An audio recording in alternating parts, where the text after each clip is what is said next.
Menunggu kekalahan PDIP dan Ganjar Pranowo. Judul ini provokatif, tetapi bagi yang memahami masalahnya pasti bisa bersabar menontonnya sampai tuntas. Yang model cuma membaca judul terus kemudian nulis komentar ngawur, kalau tidak terindikasi kadrun, mungkin pendukung Prabowo atau Anies, atau paling banter pemuja Rocky Gerung.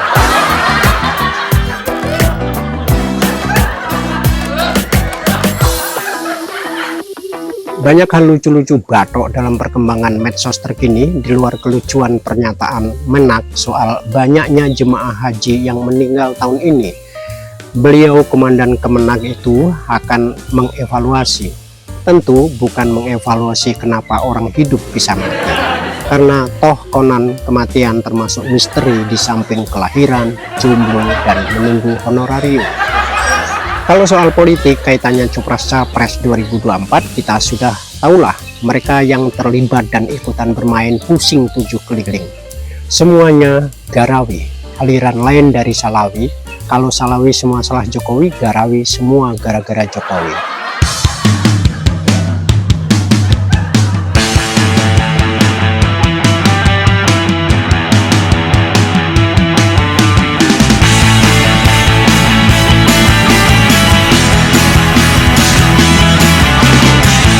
Saudara-saudara sebangsa dan setanah air, sedunia nyata dan dunia maya yang ternyata nyata juga.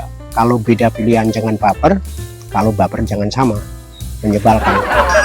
Baik penganut aliran Salawi dan aliran Garawi ini yang anti dan pro Jokowi ini pusing 7 keliling berguling-guling mereka. Karena soal Rocky Gerung dianggap kecil oleh Pak Jokowi. Pusing hingga Guntur Romli menyatakan keluar dari PSI karena PSI gandengan dengan Prabowo. Sampai pusing orang-orang PDIP menuding Gibran yang konon ambisius jadi cawapres. Kepada media, Puan Maharani berharap hubungan Jokowi dengan PDIP baik-baik saja. Dan yang paling memusingkan, kekhawatiran berlebihan pada PDIP persis seperti pasca kemenangan pemilu 1999, perpecahan di internal mudah diadu domba, ini pun itu melanda para Garawi yang juga mudah diadu domba, dan bahkan beberapa yang pro Jokowi gelisah sendiri dan membuka rahasia perang sang jenderal seperti dilakukan Budiman Sujatmiko dan Ulin Yusron, sehingga makan korban. Di antaranya bukan hanya Guntur Romli yang keluar dari PSI, tapi mungkin beberapa caleg PSI yang dulunya adalah para demonstran penentang Prabowo. Semua itu gegara medsos yang membawa demokrasi liberal makin nyata, meninggalkan demokrasi dalam cita-cita Bung Karno. Demokrasi gotong royong yang oleh Soeharto disebut-sebut sebagai demokrasi Pancasila. Tetapi substansi demokrasi dan inti gotong royongnya dihilangkan. Kini coba saja lihat lahirnya berbagai podcast yang diwakili oleh para pemain atau aktor politik itu sendiri. Abraham Samad punya, bahkan Susno Duaji pun juga punya. Kayak para artis yang mulai tersingkir dari media mainstream, kemudian memframing dan membranding diri lewat berbagai platform medsos, yang semuanya demi kepentingan politik. Semuanya mendaku paling pintar, informasi jadi salang tunjang, semua merasa mendapatkan A1, padahal semuanya hanya pameran tafsir yang menunjukkan ketumpulan karena niat dan kepentingan mereka yang lebih menonjol. Sampai-sampai kita bingung juga mana yang diantara mereka benar-benar benar. Semuanya karena kecemasan akan kekalahan dan perasa makin halunya kemenangan. Tentu saja itu semua karena sistem politik kita yang elitis, terpatok pada para elit, jadinya pilpres tampak segala-galanya. Padahal bagi Jokowi, pilpres bukanlah satu-satunya hal yang penting, karena sebagaimana Bung Karno, yang terpenting adalah rakyat kuat, negara kuat. Dan soal Indonesia 2045 dengan bonus demografi dan situasi kritis menghadapi 3 ledakan dunia yang sama sekali tidak menjadi concern kita bersama.